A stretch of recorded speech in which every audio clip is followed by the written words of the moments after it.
Today I'd like to demonstrate for you how to determine the salinity level of your soil. To do that we need a couple of pieces of equipment, a shovel or some implement to enable you to dig soil from your, a sample from your soil.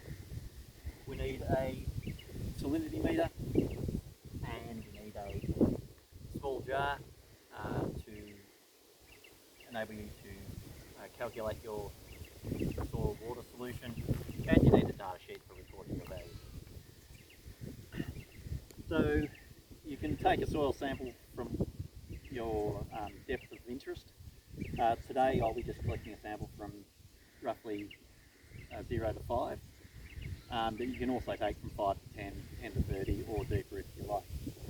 So I've just prepared a site here with soil collected from the top 5 centimetres. So you need a couple of values.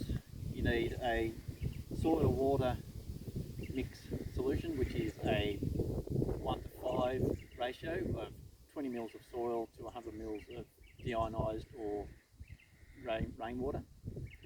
And you also need to have your soil texture. Now you may already have that value. That's your clay loam, heavy clays, medium clays, those categories.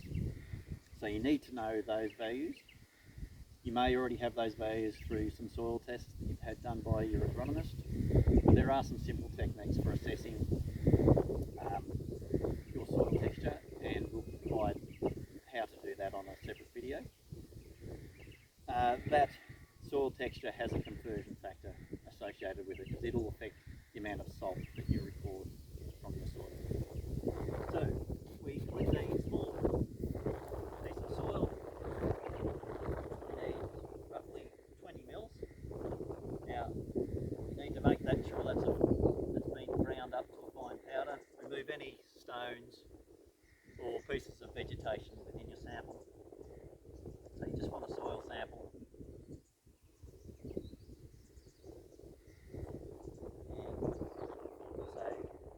On this jar often gradations, and that enables me to put 20 mils of soil in, and then I will add another 100 mil.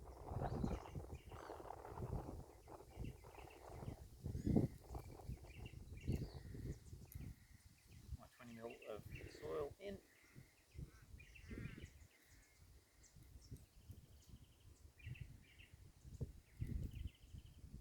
And you don't want to compact this down, just make sure it's settled.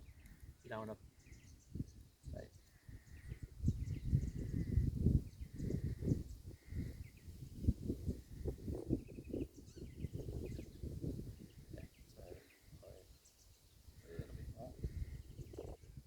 Okay, so I've now got 20 mils of soil, and then I have some distilled deionized water here, and I then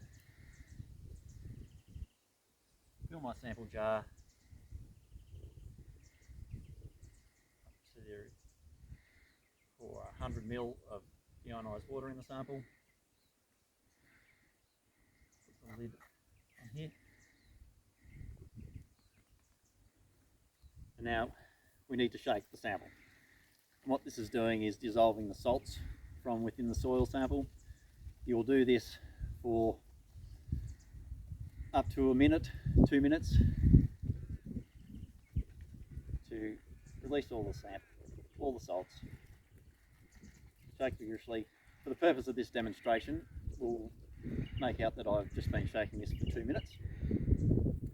You then allow that to settle again for a minute or two.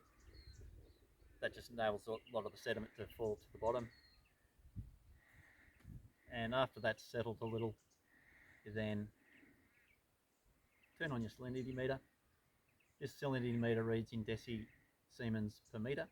You need to be sure of what the units are that you're measuring in, and always write those units down. So we'll make out that this has been settling for, probably even up to 5 minutes. You probably should wait. So you then place our meter in, and you don't need to submerge the meter all the way in. You just need to submerge it so it's covering the electrodes at the bottom of the meter.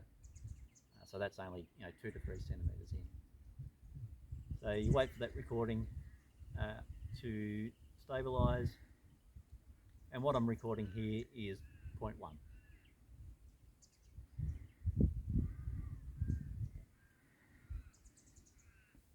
So make sure you write down 0.1 decisiemens per meter, and then if we knew what this soil texture was, we can refer to a booklet here. It has the conversion factors in it, and say this was a clay loam.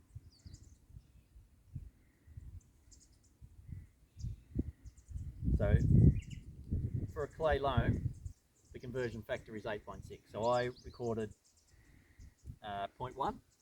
So you'll multiply 0.1 by 8.6, which gives you 0.86 decisiemens per meter is the value. And so once you've done that, we can tip out our sample.